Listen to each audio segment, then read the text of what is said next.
Oke, Assalamualaikum warahmatullahi wabarakatuh. Hello, my name is Zufar Fakhruddin Suyuti with student number 067. And here I would like to present a material regarding the multi-dimensional semiotic system, in which we are going to talk about several points. The first is paradigmatic dimension, and then stratification dimension, followed by metafunctional dimension, and then syntagmatic dimension, and last but not least, instantiation dimension. This video is made to fulfill the final assignment of Lexicogrammar in semester 5. Okay, let's move on to the material. The multidimensional semiotic system are one among the many subjects that Mr. Halliday has talked about. The point of departure for Halliday's work in linguistics has been the simple question: how does language work? Across his career, he has probed the nature of language as a social semiotic system, that is, as a resource for meaning across the many and constantly changing contexts of human interaction. In 2003, he published a paper setting out the accumulated principles of his theory, which arose as he engaged with many different language-related problems. These principles, he wrote, emerged as the byproduct of those engagements as I struggled with particular problems, as various as literary analysis and machine translation. Halliday has tried, then, to develop a linguistic theory and description that is applicable to any context of human language. His theory and description are based on these principles, on the basis that they are required to explain the complexity of human language. There are 5 principles that we are going to talk about that I have mentioned earlier. They are the paradigmatic dimension, the stratification dimension, the metafunctional dimension, the syntagmatic dimension, and lastly, the instantiation dimension. Firstly, we are going to talk about the paradigmatic dimension. The meaning is choice, i.e., users select from options that arise in the environment of other options, and that the power of language resides in its organization as a huge network of interrelated choices. Syntagmatic dimension. We are moving to it right now. Language unfolds syntagmatically, a structure laid down in time, spoken, or in space as written. This structure involves units on different ranks within each stratum of the language system. Within the lexicogrammar, for example, the largest is the clause, and the smallest the morpheme.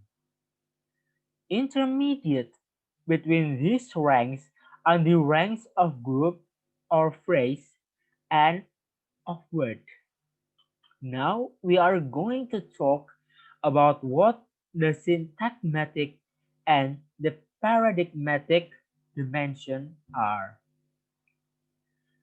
Many have probably heard the word paradigm before and have at least a sense of its meaning. If you are like me, the word syntagm is new. Symptoms and paradigms explain with how signs relate to each other. Syntagmatic relationships are about positioning, while paradigmatic relationships are about substitution. A syntagmatic relationship involves a sequence of signs that together create meaning. A paradigmatic relationship involves signs that can replace each other, usually changing the meaning with the substitution. The words in a sentence are all symptoms, and together they form a syntagmatic relationship that creates meaning. If you change the order of symptoms in a sentence, it can change the meaning of the sentence significantly. Here's for example, John ate an octopus, and the second sentence is an octopus ate John. These two sentences using the exact same words or syntax but very different meanings because the order, the syntagmatic relationship of the words have changed. Sticking with John and his dinner, John might have chosen a variety of things to eat besides octopus. He might have chosen beef, eggplant chicken, or pasta for his meal. Each is part of a paradigm of foods, or specifically foods that John might eat. The items in a paradigm share some kind of function, and the paradigm is the set or category they belong to. The syntagmatic relationship is seen along the horizontal axis, and the paradigmatic relationship is seen along the vertical axis. Start at any row and read across from the syntagmatic relationship. Here's for example, the cow jumped over the moon. Syntagmatic together form one meaning. But you could replace cow with another word in the column paradigmatic to form a different sentence with a different meaning, such as the fish jumped over the moon or the cat jumped over the moon. Let me offer one new Let me offer one more example here. I'm sorry. Here are a couple of three-course meals. The combination salad, salmon, and ice cream forms a syntagmatic relationship as does soup, steak, and pie. Salmon and steak have a paradigmatic relationship because one can be substituted for another. Now, we are going to move to the stratification dimension.